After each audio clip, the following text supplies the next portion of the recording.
Saya percaya bahwa kita gak bisa berkata bahwa ikut Tuhan selalu mudah. Tapi kita percaya apapun yang kita hadapi, Tuhan pasti memberikan kekuatan dan jalan keluar. Katakan amin.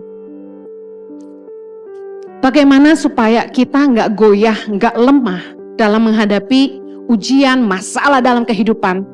Saya ingin share yang pertama. Berpeganglah hanya kepada firman Tuhan. Berpeganglah kepada kebenaran firman Tuhan. Jadikan firman Tuhan satu-satunya fondasi dalam kehidupan kita dan dalam mengambil keputusan. Kalau kita itu istilahnya punya pedoman hidup, kita harus punya satu acuan. Acuan hidup orang percaya haruslah firman Tuhan. Gak boleh ada yang lain. Dengar baik, Yesus ngajarin kita dalam Matius 7 tentang dua macam dasar. Saya ingin baca ayat 24 sampai 25 saja. Saudara tahu yang seterusnya. Setiap orang yang mendengar perkataanku ini dan melakukannya, ia sama dengan orang yang bijaksana yang mendirikan rumahnya di atas batu. Ayat 25. Kemudian turunlah hujan dan datanglah banjir, lalu angin melanda rumah itu, tetapi rumah itu tidak rubuh sebab didirikan di atas batu. Yesus kasih ayat firman Tuhan ini untuk kita ngerti bahwa dalam kehidupan akan datang hujan, datanglah banjir, datanglah angin. Yang artinya hidup kita gak akan ada yang namanya problem free. Selalu ada masalah. Baik dalam keluarga, dalam pekerjaan, dalam bisnis, dimanapun, bahkan dalam pelayanan. Selalu saja ada tantangan. Tetapi dengar, Yesus bilang gini, setiap orang yang mendengarkan perkataanku dan melakukannya. Saya bingung kalau orang tuh harus gali-gali arti. Sebenarnya Yesus tuh kalau ngomong straight to the point, mudah dimengerti. Artinya gini, waktu kita ngalamin masalah dalam kehidupan kita, satu-satunya pegangan yang akan membuat kita itu tidak goyah adalah kalau kita itu dengar firman Tuhan dan kita lakukan. Suami saya tadi pagi khotbah tentang 3 macam Kristen, yang salah satunya adalah Kristen tradisi. Yang sebenarnya setiap orang itu kalau ke gereja cuma buat biar merasa enak, oh gue udah ke gereja hari ini. Jadi rutinitas ke gereja. Padahal kesempatan Anda untuk menang seminggu ini adalah dengar firman Tuhan dan lakukan. Kalau datang ke gereja itu miliki iman, hari ini Tuhan akan berbicara kepada saya. Bagaimana sih Kak Heni, Bu Heni cara mendengarkan Tuhan? Banyak orang tanya gitu. Kok Bu Heni bisa bilang Tuhan ngomong gini, Tuhan ngomong gitu? Sebenarnya sederhana. Berapa banyak yang rindu Tuhan bicara sama Anda? Baca firman Tuhan. Cara satu-satunya mengizinkan Tuhan bicara buat kita adalah dengan mendengarkan dan membaca firman Tuhan. Waktu kita baca firman Tuhan, Roh Kudus dalam batin kita tuh akan ngajarin kita. Masalah boleh datang dalam hidup kita, tapi jaminan firman Tuhan, saya tuh selalu berpegang pada apa yang Kristus ajarkan. Yesus bilang gini, barang siapa yang mendengar perkataanku dan melakukannya, lalu kemudian turunlah hujan, datanglah banjir, angin melanda, rumah itu tidak rubuh karena didirikan di atas batu. Yang artinya gini, kalau kita hidup melakukan firman Tuhan, sekalipun badai kehidupan menerpa, kita gak akan goyah. Saya kasih contoh dalam hidup sehari-hari. Sesulit apapun masalah kita, dengar baik. Jangan sampai keluar dari kebenaran firman. Waktu orang butuh uang, firman Tuhan ngajarin, janganlah kamu berhutang apa-apa pada siapapun juga. Kalau ada yang mau catat ayatnya Roma 13 ayat 8. Janganlah kamu berhutang apa-apa kepada siapapun juga. Artinya gini, ketika kita punya kebutuhan, jangan lari dari kebenaran firman Tuhan. Jangan coba menolong dirimu sendiri dengan berhutang sana sini. Hari-hari ini banyak orang terjebak dengan hutang, khususnya pinjaman online. Ini jahat sekali loh aplikasi ini. Begitu mudah didapat pinjamannya, seolah-olah, wah ini jalan keluar tercepat. Padahal itu mengikat. Bunganya sangat besar dan melilit. dan mencekik, membuat kita nggak bisa napas.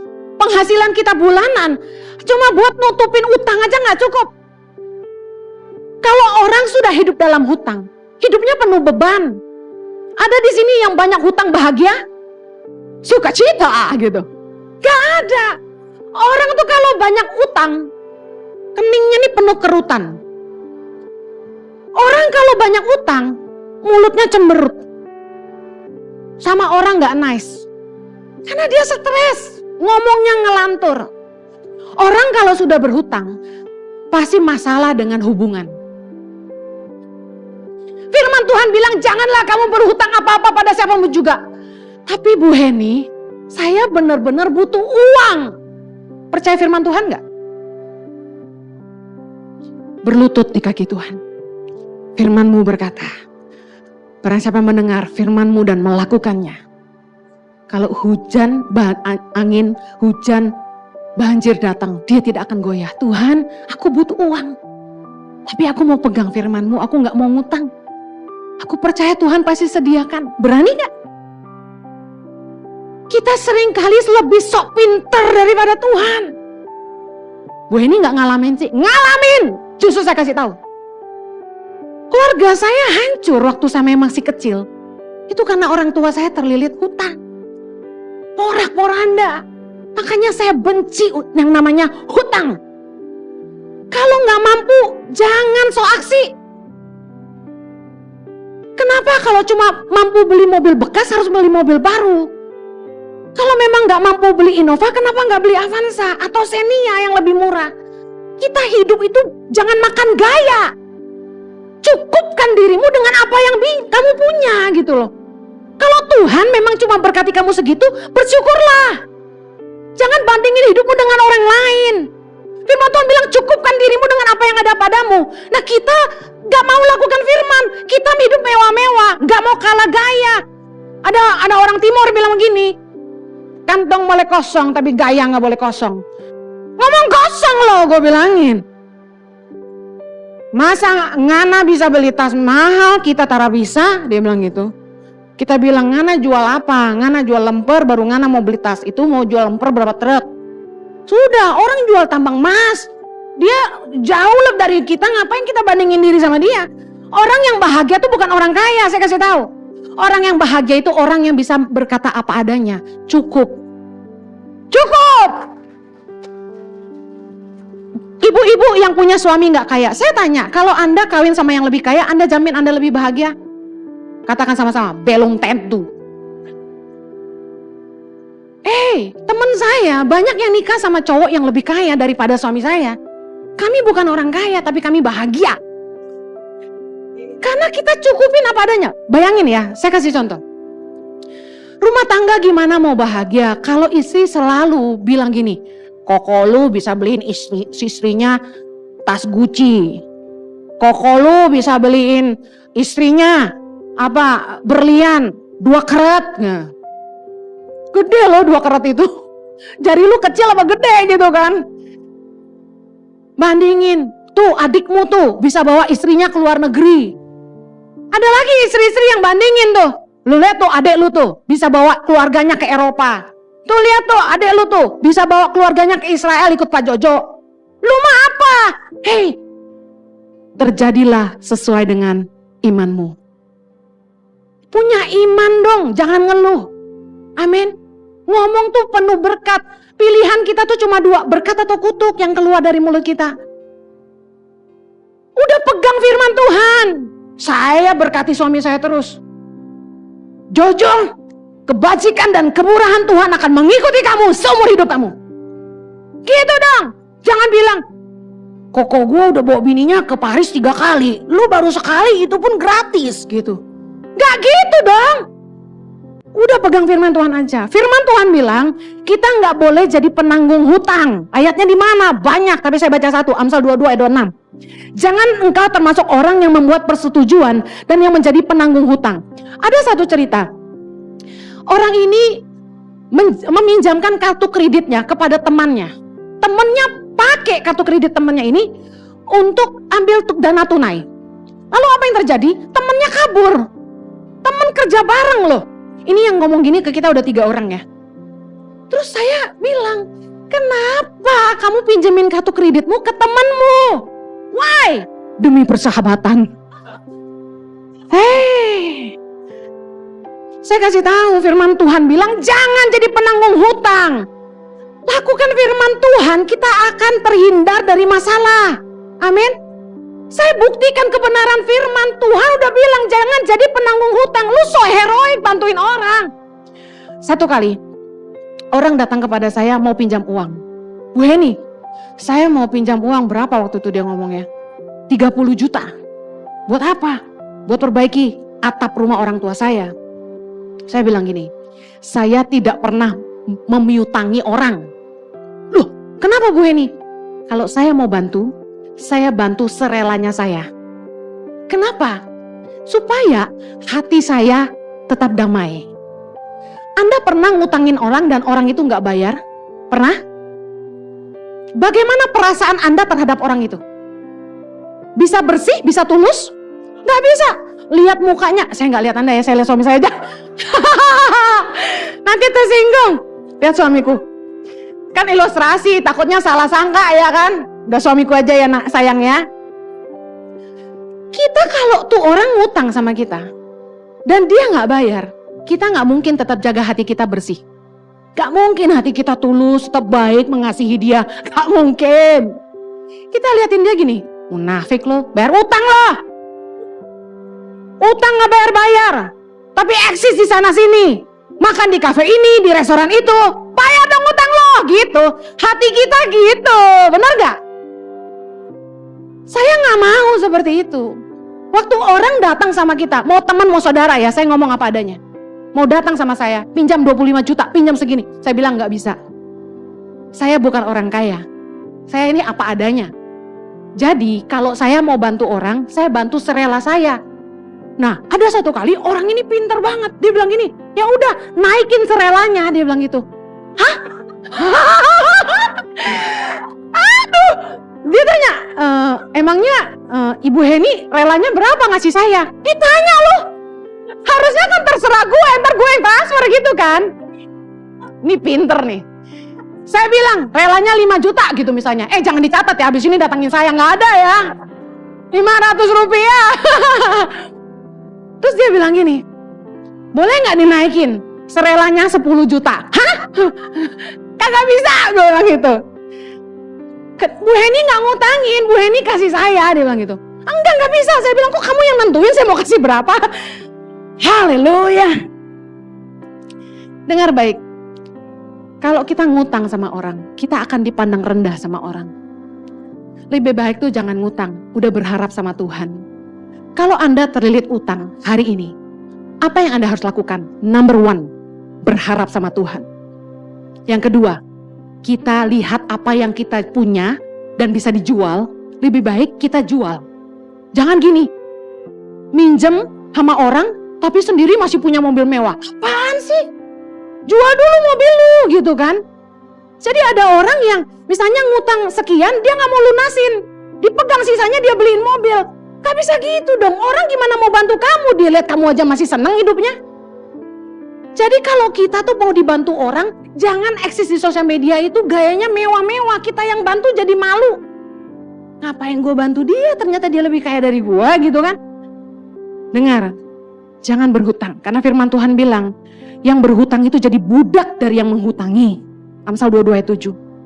Kemudian, kita tuh cenderung, kalau punya masalah, kita selalu datang minta nasihat dari orang. Salah nggak? Nggak salah. Tapi, dengar baik. Kita harusnya itu lihat apakah orang yang kita mintain pendapat, dia itu hidup berdasarkan firman Tuhan apa enggak. Jangan mendengar nasihat orang fasik, kata firman Tuhan. Jangan datang ke orang yang salah. Karena dengar ini baik-baik. Mereka yang memberi masukan tidak ikut menanggung akibat dari keputusan Anda. Misalnya orang kasih Anda masukan, udah ceraiin aja suamimu. Terus Anda ikutin masukan teman. Kan saya lihat di IG tuh, waktu saya daily devotion saya lagi di-upload tentang pernikahan, ada perempuan-perempuan yang marah sama saya karena mereka sudah bercerai dan khotbah itu tentang jangan bercerai. Enak aja, Kalau kita bonyok dipukulin suami, emangnya harus diam aja? Lah berarti dia belum dengar khotbah saya yang lain gitu kan. Anda boleh berpisah kalau Anda sampai mendapat kekerasan fisik, tapi berpisah sementara. Kalaupun mau bercerai, firman Tuhan bilang gak boleh nikah lagi. Boleh gak berarti pisah? Boleh, tapi dengan satu bayar harga. Gak nikah lagi sampai kita tidak terikat lagi, artinya dia dipanggil Tuhan. Saya bilang gini, jangan dengar masukan sembarang orang. Bijaksanalah memberi telingamu kepada orang. Kenapa? Waktu kita ngikutin saran dia, belum tentu kalau kita punya masalah, dia mau nolong kita. Misalnya ibu ini, dia dikasih tahu kan sama temannya, ceraiin aja laki kayak gitu.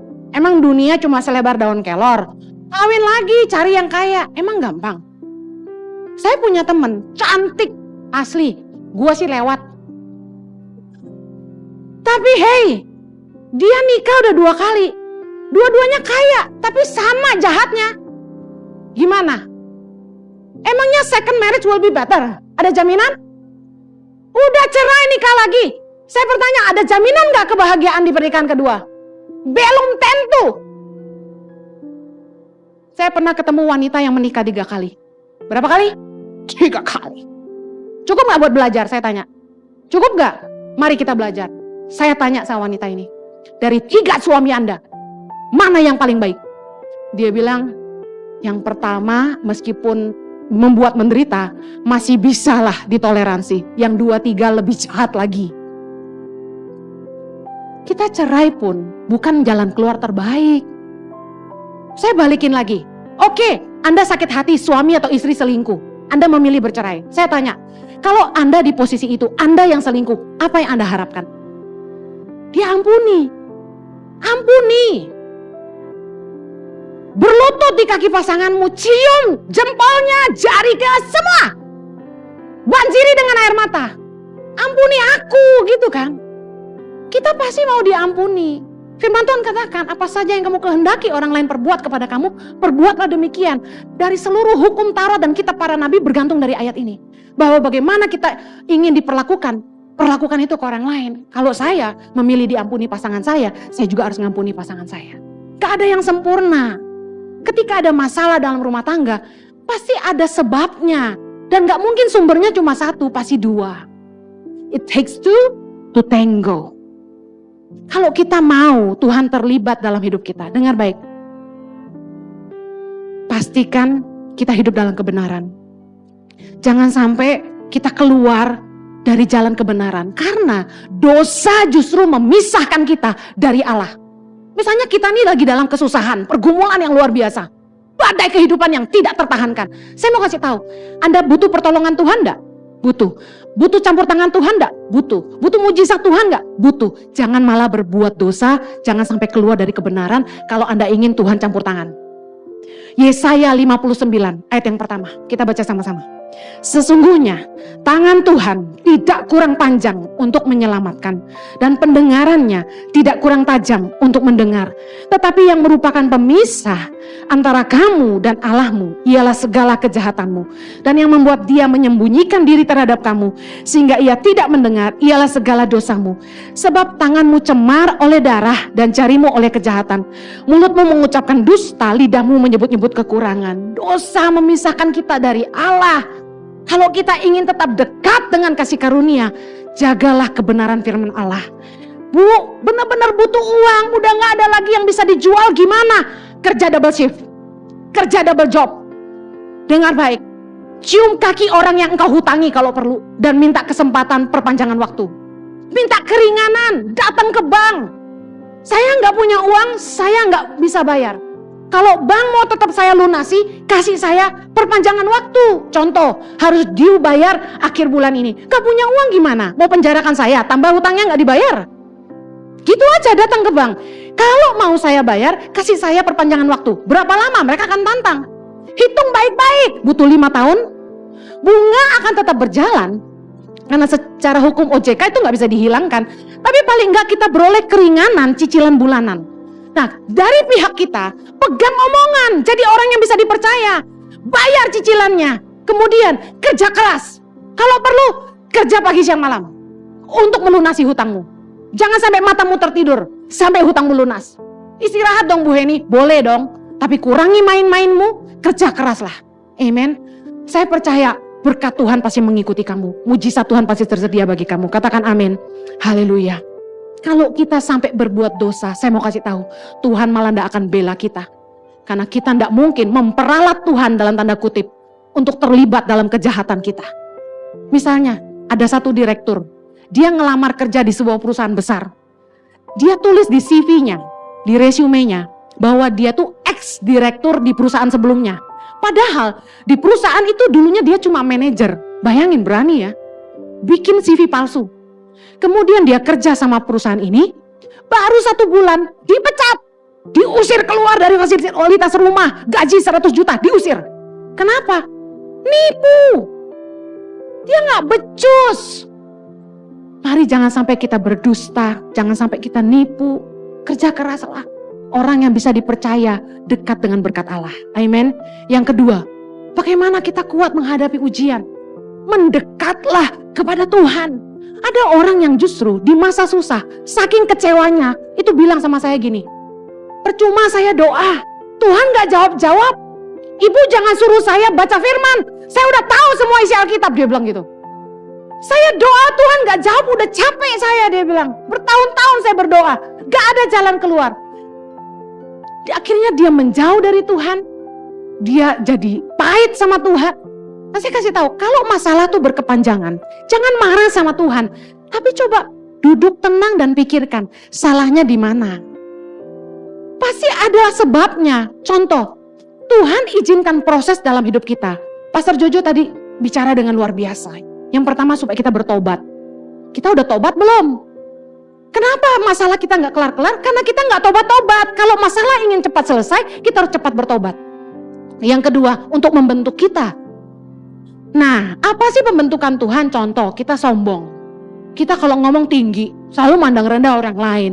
Nah, kenapa proses gak kelar-kelar? Lu sombong sih, udah kere sombong lagi.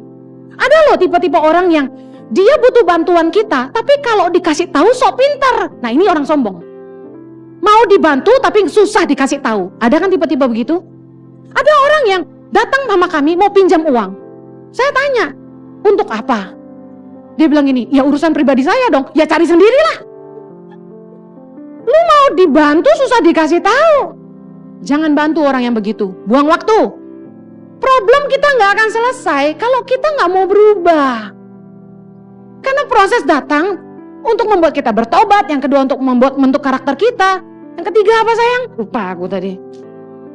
Untuk membuat kita seperti Kristus ya, lebih kreatif. Masalah itu bukan pertanda orang itu jauh dari Allah ya. Mari kita lihat ayatnya, Yohanes 15.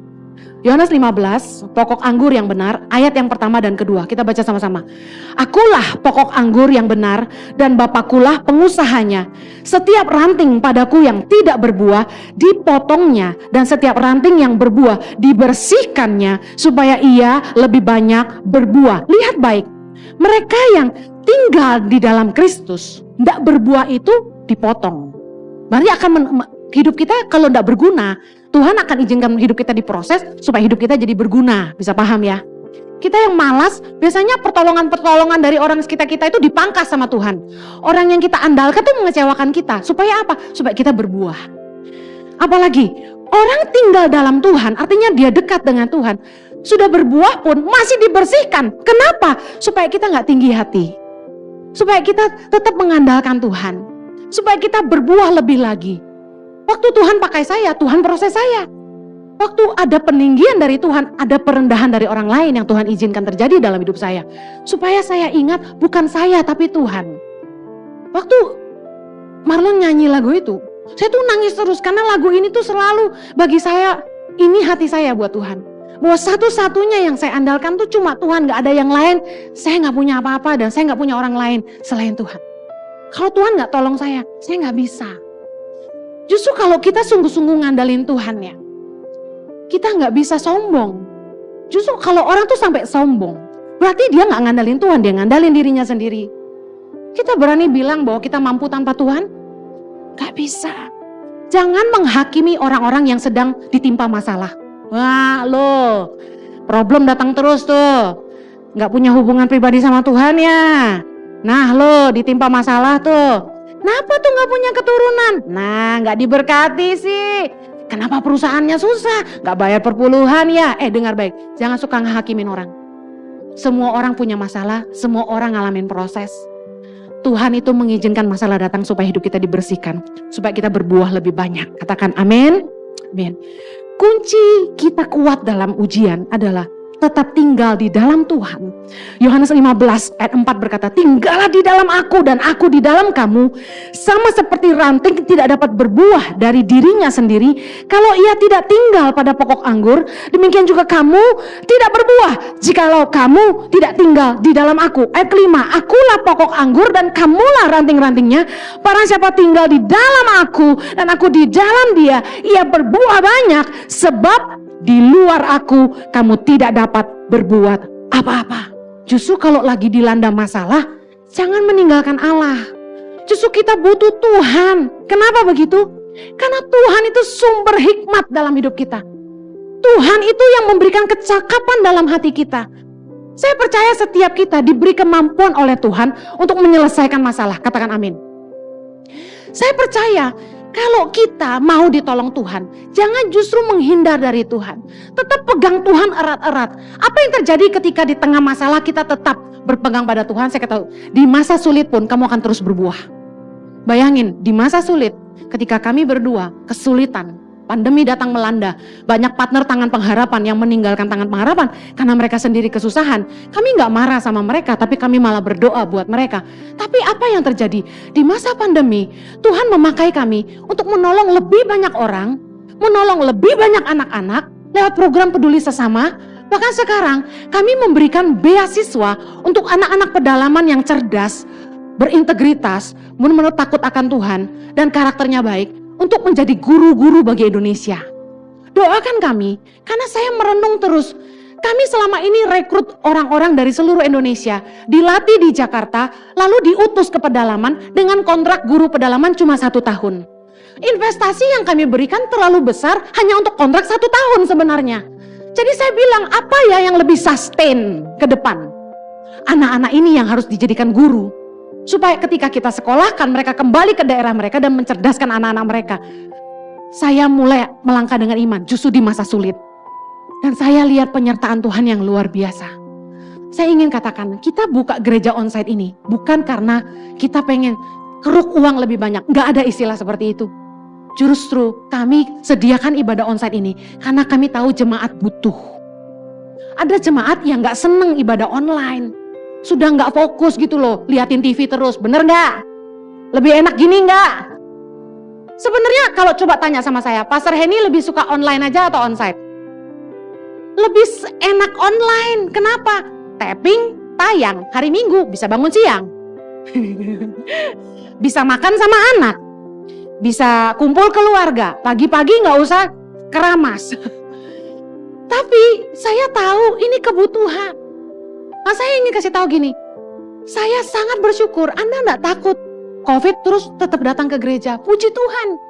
Justru kalau suami saya ini luar biasa. Saya tuh waktu COVID tuh takut keluar, nggak mau keluar. Dia bilang gini, kamu kalau takut, nggak punya iman, kamu nggak akan bikin apa-apa. Kalau kita selalu takut, kita akan bikin apa-apa. Mari terus mendekat sama Tuhan. Anda datang ke gereja, saya mau kasih tahu, kedatanganmu nggak akan sia-sia. Anda nyembah, jiwamu disegarkan. Saya ngerti rasanya. Matius 11 ayat yang ke-6. Dan berbahagialah orang yang tidak menjadi kecewa dan menolak aku. Yesus bilang gitu. Yesus tahu waktu kita ngadapin masalah. Kadang-kadang tuh saking tertekan dan tersesaknya, kita kadang-kadang udah kehilangan iman.